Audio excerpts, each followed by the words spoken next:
Hello students, ये class 6-7 की English प्रवाह वर्कबुक है। इसमें चलिए आज हम वर्कशीट 40 सॉल्व करते हैं। वर्कशीट 40 क्या दे रखा है देखो। फ्रेम क्वेश्चंस प्रश्न बनाइए फॉर दी गिवन स्टेटमेंट्स, दिए गए कथनों से using helping verbs. Helping verb की सहायता से, हेल्पिंग वर्ब का यूज़ करते हुए नीचे लिखे गए स्टेटमेंट से क्वेश्चन फ्रेम करना है। देखो फॉर एग्जांपल हमें दे रखा है yes he is going to Jaipur. ये एक स्टेटमेंट है और इसके बेसिस पर क्वेश्चन बनाया है। इज़ ही, सबसे पहले हेल्पिंग वर्ब पहले लेते हैं, फिर सब्जेक्ट है is he going to Jaipur question mark. इसी तरह येस आई प्ले कबड्डी, ये स्टेटमेंट है और इस पर क्वेश्चन बनाया है डू यू प्ले कबड्डी। तो इस तरह से हम देखते हैं कि किस तरह हेल्पिंग वर्ब को निकाल करके और उसके आधार पे हमें क्वेश्चन बनाना है। इसमें WH वर्ड यूज़ नहीं करना है, ओनली हेल्पिंग वर्ब यूज़ करते हुए हमें बनाना है। तो नॉर्मली इसका स्ट्रक्चर ये रहेगा।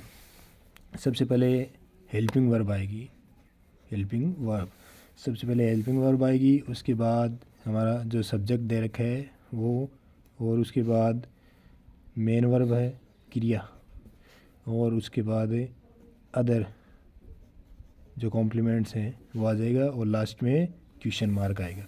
ये एक नॉर्मली स्ट्रक्चर रहेगा हमारा क्वेश्चन फ्रेम करने का। सबसे पहले हेल्पिंग वर्ब लाएंगे बाहर, उसके बाद सब्जेक्ट, उसके बाद मेन वर्ब, उसके बाद अदर कोई है तो लिख देंगे, और लास्ट में क्वेश्चन मार्क। इस तरह से हम ये क्वेश्चन फ्रेम करते हैं। चलिए देखते हैं पहला, yes Kiran is very honest. सबसे पहले हेल्पिंग वर्ब लाते हैं। इसमें हेल्पिंग वर्ब क्या है, इज़, फिर सब्जेक्ट हमारा है किरण, इज़ किरण, फॉर और कॉम्प्लीमेंट वेरी ऑनेस्ट, और लास्ट में क्वेश्चन मार्क दे रखा है। नहीं होता तो हम यहाँ लगा देते हैं। तो इसमें देखो येस या नो जो दे रखा होता है वो हट जाता है, और सबसे पहले हेल्पिंग वर्ब, उसके बाद सब्जेक्ट, उसके बाद कॉम्प्लीमेंट्स, और लास्ट में क्वेश्चन मार्क। ये स्ट्रक्चर रहेगा सभी में। Yes I have passes class 5th, तो इसमें आएगा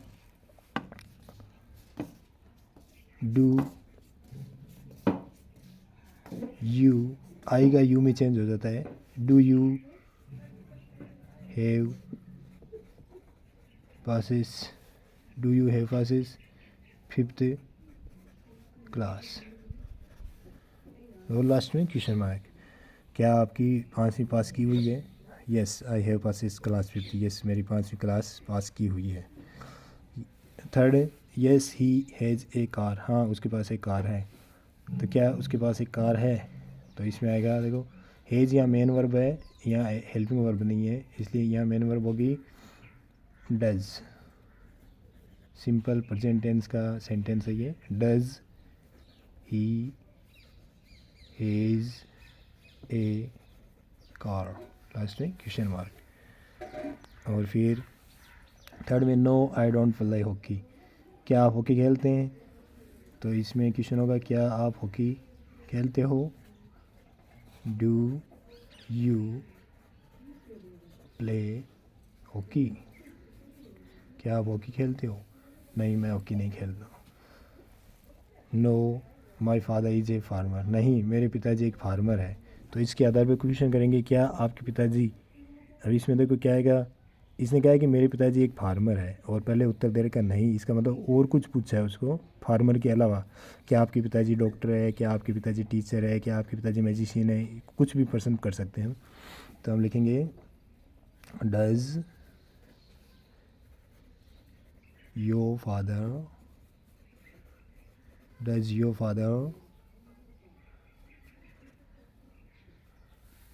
इज ए फार्मर। इस तरह से हम क्वेश्चन करेंगे। आगे देखो, नो आई लाइक, इसको हम इस तरह से भी लिख सकते हैं, is your father a farmer, इसको लिख सकते हैं हम इज़, और यहाँ इज़ नहीं आएगा, is your father a farmer, क्या आपके पिताजी एक फार्मर हैं? फार्मर की जगह हमें चेंज करना होगा, क्योंकि फार्मर तो इसने लिखा है कि हाँ मेरे पिताजी फार्मर है, लेकिन उसमें इधर लिखा है नहीं नहीं मेरे पिताजी एक फार्मर है। तो क्या आपके पिताजी एक टीचर है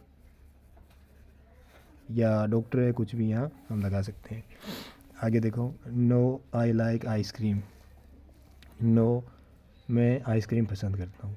तो उसको पूछा गया आइसक्रीम के अलावा कुछ भी, तो do you like cold drink. Ice cream के अलावा कुछ भी पूछ सकते हैं हम, कोल्ड ड्रिंक, क्या आपको कोल्ड ड्रिंक पसंद है? तो ये कह रहा है नहीं नहीं, आई लाइक आइसक्रीम, नहीं मुझे आइसक्रीम पसंद है। Yes Gopal was a clever man. इसमें लिखेंगे वाज, सबसे पहले helping verb was Gopal A clever man, क्या गोपाल एक चतुर आदमी था? Yes Shalini lost her purse. हाँ शालिनी ने अपना पर्स खो दिया। तो इसमें लिखेंगे हम, यहाँ देखो लॉस्ट लॉस की सेकंड फॉर्म है, तो सेकंड फॉर्म के लिए एच भी आता है डिड। सेकंड फॉर्म के लिए एच भी आता है डिड। डिड शालिनी। अब यहाँ सेकंड फॉर्म की वापस फर्स्ट फॉर्म बदलेंगे, लॉस। डिड Shalini lose her purse. Yes they are very helpful.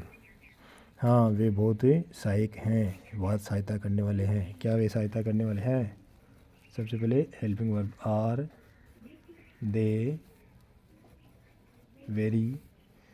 Very helpful, क्या वे सहायता करने वाले हैं? हाँ वे बहुत सहायता करने वाले हैं। और लास्ट में नो आई एम डॉक्टर, नहीं मैं एक डॉक्टर हूँ। तो उसको पूछा गया क्या आप एक टीचर हैं, क्या आप एक फार्मर हैं, क्या आप एक म्यूजिशियन हैं, क्या आप एक प्लम्बर हैं? तो कुछ भी एक पर्सन पूछा है, तो उसने कहा नहीं मैं ये नहीं हूँ, मैं एक डॉक्टर हूँ। तो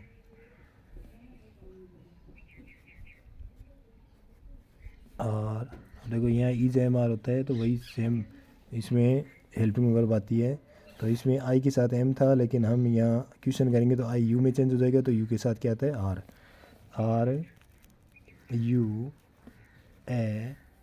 आर यू ए फार्मर, क्या आप एक फार्मर हैं? नहीं आई एम ए डॉक्टर, नहीं मैं एक डॉक्टर हूँ। इस तरह से हम क्वेश्चन फ्रेम करते हैं। Thanks for watching.